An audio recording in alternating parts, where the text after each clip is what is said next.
Hi అండి, hello, welcome to my channel. అందరూ ఎలా ఉన్నారు? ఈరోజు మనం సప్తపది సీరియల్ ఎపిసోడ్ 68 అంటే డిసెంబర్ 9 మంగళవారం రోజు జరిగిన ఎపిసోడ్ గురించి ఇప్పుడు తెలుసుకుందాం. మీలో ఎవరైనా కొత్తగా నా ఛానల్ని చూస్తున్నట్లయితే ప్లీజ్ అండి నా ఛానల్ని సబ్స్క్రైబ్ చేసుకోండి. అలాగే ఈ వీడియో కనుక నచ్చినట్లయితే ఒక్క లైక్ అయితే ఇవ్వండి. మీరు లైక్ చేయడం వల్ల నా వీడియో అనేది చాలామందికి రీచ్ అవుతుంది. సో ఇక లేట్ చేయకుండా ఈరోజు ఎపిసోడ్లోకి వెళ్ళిపోదాం. అరవింద్ చేసిన సహాయానికి శోభ థ్యాంక్స్ బాబు అని చెప్తుంది. అత్తయ్య, అతనేమైనా పరాయివాడా థ్యాంక్స్ చెప్పడానికి? ఈ ఇంటి మనిషి, మీ మనిషి, ఇంకోసారి అలా థ్యాంక్స్ చెప్పకండి, అతను బాధపడతాడు అని మైత్రి అంటుంది. నేను ఈ ఊబిలో ఇరుక్కోకముందుకే త్వరగా ఈ ఇంటి నుంచి వెళ్ళిపోవాలి. వీలైనంత త్వరగా నా చెల్లెవరో కనుక్కోవాలి. అక్షిత ఎలాగో రేసులో లేదు.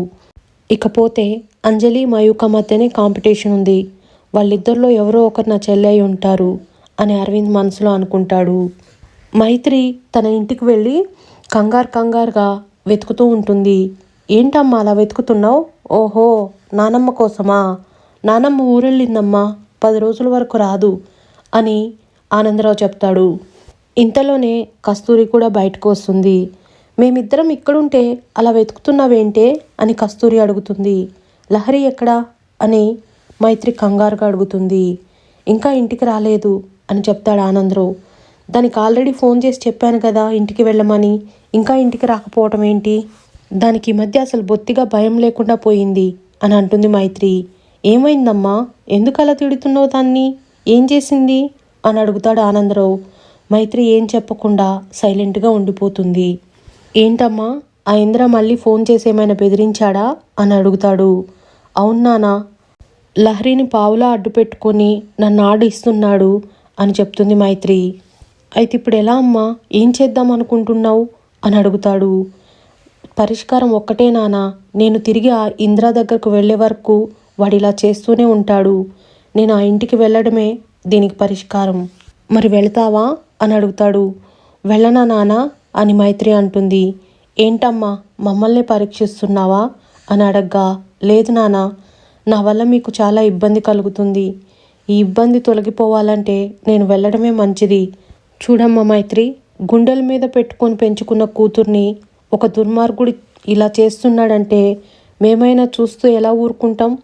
నీకేదైనా సమస్య వచ్చిందంటే ఈసారి ఊరుకునే లేదు. కావాలంటే నేను చచ్చైనా సరే వాణ్ణి చంపేస్తాను అని అంటాడు ఆనందరావు.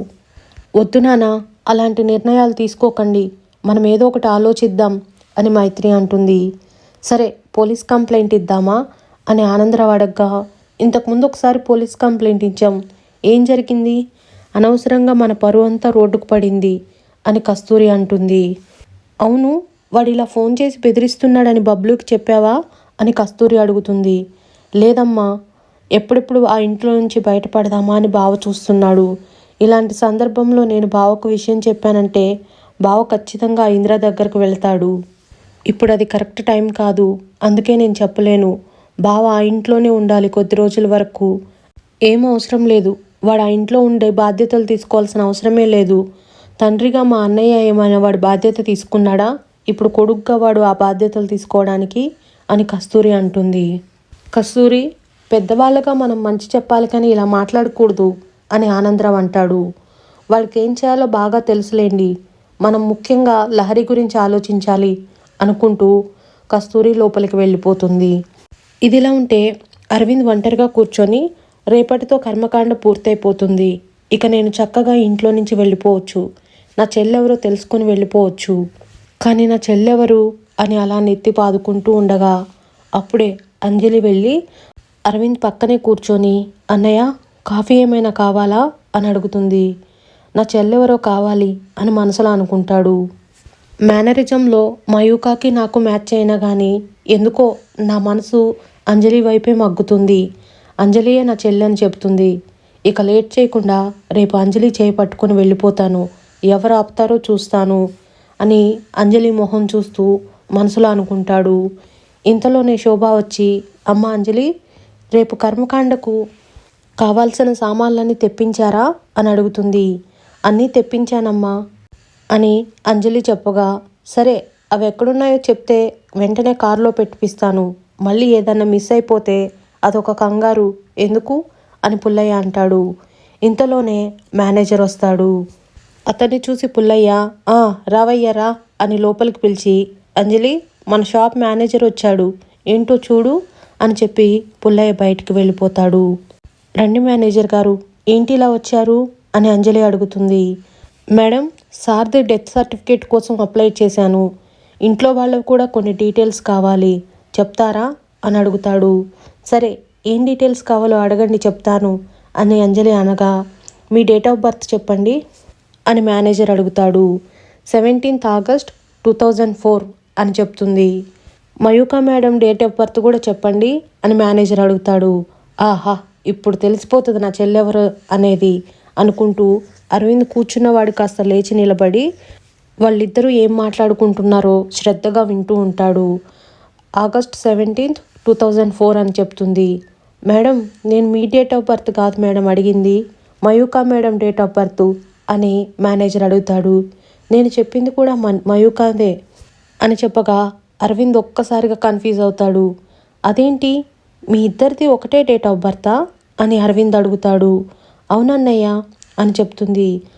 ఎక్కడైనా మంత్ డేటు మ్యాచ్ అవుతుంది, అదేంటి ఇయర్ కూడా మ్యాచ్ అవుతుంది అని మనసులో అనుకొని, అంటే మీ ఇద్దరి డేట్ ఆఫ్ బర్త్ ఒకే రోజా, అంటే మీ ఇద్దరి మధ్య ఏజ్ గ్యాప్ అనేది అనగానే అంజలి చేతులు రెండు పైకి లేపి 8 వేళ్లను చూపిస్తుంది.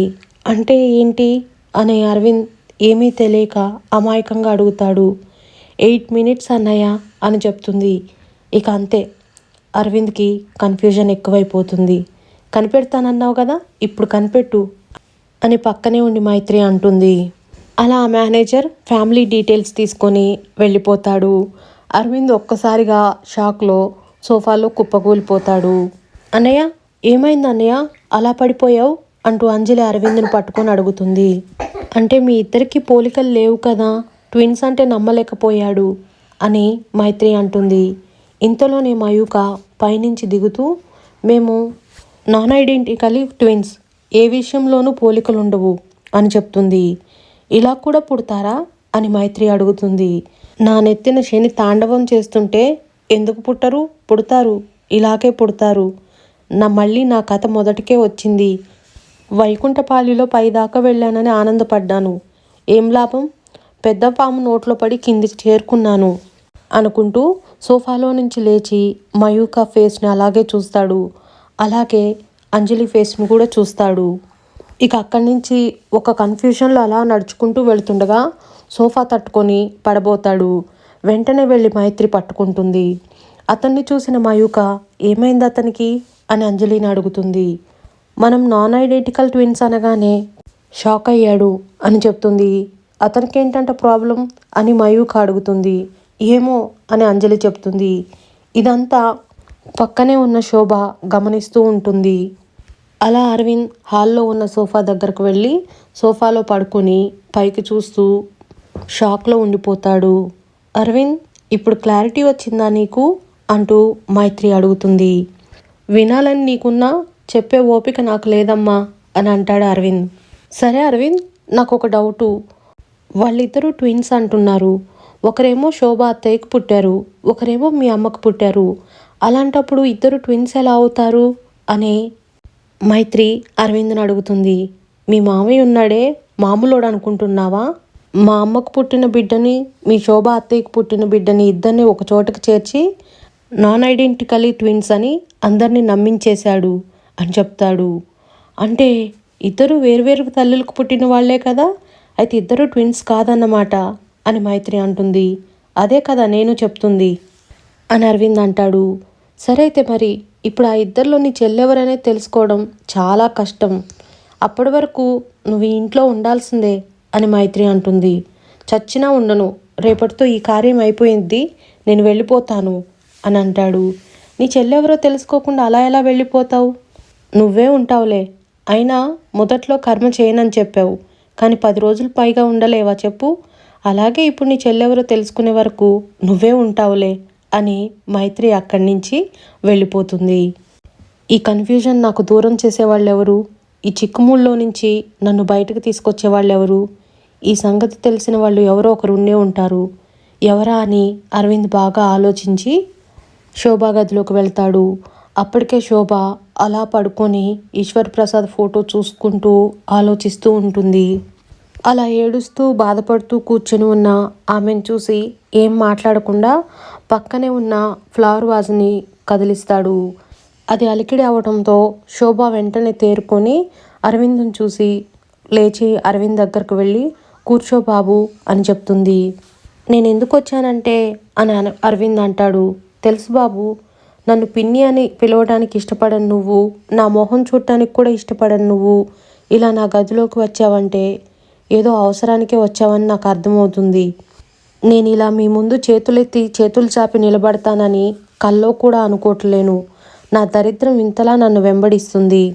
నేను ఇక చంపబడిన పాముని, నా దగ్గరికి ఏమీ లేదు. కనీసం ఇప్పుడైనా నా మీద జాలి చూపించండి అని అరవింద్ అంటాడు. ఇంతకు దేని గురించి నువ్వు అడుగుతున్నావు బాబు అని శోభ అడగ్గా, నా చెల్లెవరు, మీ దగ్గర పెరుగుతున్న 3 కూతుళ్లలో నా చెల్లెవరు అని అడుగుతాడు. నీ చెల్లి నా దగ్గర ఉంది అని చెప్పిన వ్యక్తి నీ చెల్లెవరనేది చెప్పకుండా పోయాడంటే దాని అర్థం ఏంటో నీకు తెలియదా అని అడుగుతుంది శోభ.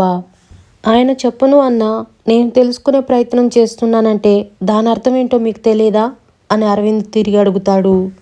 ఈ తల్లి కోరుకునేది 3 పిల్లలకు నువ్వు తోడై 4 అవుతారని, అంతేకాని 3లో నుంచి ఒక్కళ్ళని తీసుకెళ్ళి 2 అవ్వాలని కాదు. మీ భార్యాభర్తలకి నాకు ద్రోహం చేయడం తప్ప వేరే పనేం లేదా? 8 ఏళ్లకే నా తల్లిని దూరం చేశారు, 25 ఏళ్లుగా నా చెల్లెని నాకు దూరం చేశారు అని అంటాడు. నీ చెల్లెని దూరం చేయటం లేదు బాబు, నీ చెల్లితో పాటే ఇక్కడ కలిసుండు అని నేను బతిమాలుకుంటున్నాను. నీకుంది ఒక్క చెల్లి కాదు బాబు, 3 చెల్లెళ్ళు అని శోభ అంటుంది. ఈ పండుగ ఆఫర్లే నాకొద్దు, నాకు ఉంది ఒక్కటే చెల్లి, ఆ చెల్లి ఎవరో చెప్పు చాలు అని అంటాడు అరవింద్. ఎట్టి పరిస్థితిలోనూ ఈ నిజం ఎవరికీ చెప్పొద్దని మీ నాన్న నా దగ్గర మాట తీసుకున్నాడు. ఆ మాట చెప్పగానే అరవింద్కు కోపం వచ్చి పక్కనే ఉన్న ఫ్లవర్ వాజ్ని తీసిరేస్తాడు. ఎందుకు బాబు, ఎందుకు నన్ను అంత అసహించుకుంటున్నావు అని శోభ ఏడుస్తూ అరవింద్ని అడుగుతుంది. తెలీదా, లేకపోతే నా నోటితో చెప్పించుకుని మురిసిపోవాలనుకుంటున్నావా? అమ్మను నాకు దూరం చేసింది నువ్వు కదా అని ఆవేశంగా అంటాడు. ఇది నువ్వు ఆవేశంలో వేస్తున్న నింద. ఆ నిందే కానీ నిజమైతే నీ తల్లి కన్నా బిడ్డల్ని ఇన్నేళ్లుగా నేనెందుకు పెంచుతాను?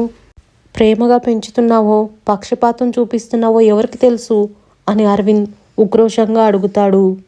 సరే, నా 3 కూతుళ్ళని అడుగు బాబు, ఏ ఒక్కరినైనా 2 కన్నా తక్కువగా ప్రేమ చూపిస్తే వెంటనే నీ కాళ్ళు పట్టుకొని క్షమాపణ అడుగుతాను.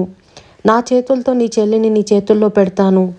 అయినా నీ చెల్లెవరో తెలుసుకొని ఇప్పుడు ఏం చేద్దాం అనుకుంటున్నావు బాబు అని శోభ ఏడుస్తూ అడుగుతుంది. ఏం చేయడం ఏంటి, నాతో పాటే తీసుకెళ్ళిపోతాను, పువ్వుల్లో పెట్టి చూసుకుంటాను. నేను అనాథని కాదు, నాకు చెల్లుందని అరిచి ప్రపంచానికి చెప్పుకుంటాను అని అంటాడు. 8 ఏళ్ళు పెంచిన అమ్మ ప్రేమనే నువ్వు మర్చిపోలేకపోతున్నావే, ఇప్పటికీ తలుచుకొని బాధపడుతున్నావు, కుమిలిపోతున్నావు అని శోభ అంటుంది. బాధ ఉండదా మరి అని అరవింద్ కోపంగా అంటాడు. ఎందుకుండదు బాబు, ఉంటుంది. మరి నీ చెల్లిని 9 మాసాలు మోసి కనకపోయినా నా గుండెల మీద పెట్టుకొని 25 ఏళ్ళు పెంచాను. ఇప్పటిక తను ఈ అమ్మ ప్రేమను మర్చిపోయి నీతో వస్తుందని ఎలా అనుకుంటున్నావు? చూడు బాబు, అమ్మ ఎవరికైనా అమ్మే, అమ్మ ప్రేమ ఎవరికైనా అమ్మ ప్రేమే, అందులో కల్మషం స్వార్థం ఉండదు బాబు అని అంటుంది. మీది స్వార్థంతో నిండిన ప్రేమ. నా చెల్లిని తీసుకుపోయి పువ్వుల్లో పెట్టి చూసుకుంటాను, వారం రోజుల్లో మీ ప్రేమను మరిపించేస్తాను. నువ్వు ఆవేశంలో మాట్లాడుతున్నావు, ఆలోచించి మాట్లాడు. ఆలోచించి మాట్లాడితే నీకే అంతా అర్థమవుతుంది. మీ నాన్న నీ కోసం పడ్డ కష్టం నీకు తెలుస్తుంది. బంధాలు తెంచుకోవటం కాదు బాబు, బంధాలు నిలుపుకోవటం ముఖ్యం. నీ చుట్టూ నువ్వు గిరికీసుకోకు, నేను నా అనే స్వార్థాన్ని పక్కన పెట్టు అని చెప్తుంది. అరవింద్ చప్పట్లు కొడుతూ, వావ్, నిలువెల్లా స్వార్థంతో నిండిన నువ్వు స్వార్థం గురించి నాకు ప్రసంగం ఇస్తున్నావు. వావ్, ఒకే పాము కాటికి నేను 2 సార్లు బలయ్యాను, ఒకే మనిషి నన్ను 2 సార్లు బలి చేశాడు అని అంటాడు అరవింద్. ఆ మాటకు శోభ షాక్ అవుతుంది. ఆ తర్వాత ఏం జరిగిందనేది నేను నెక్స్ట్ ఎపిసోడ్లో వివరిస్తాను. ఇది ఈరోజు జరిగిన ఎపిసోడ్. ఈ ఎపిసోడ్ కనుక మీకు నచ్చినట్లయితే ప్లీజ్ అండి ఒక్క లైక్ అయితే ఇవ్వండి.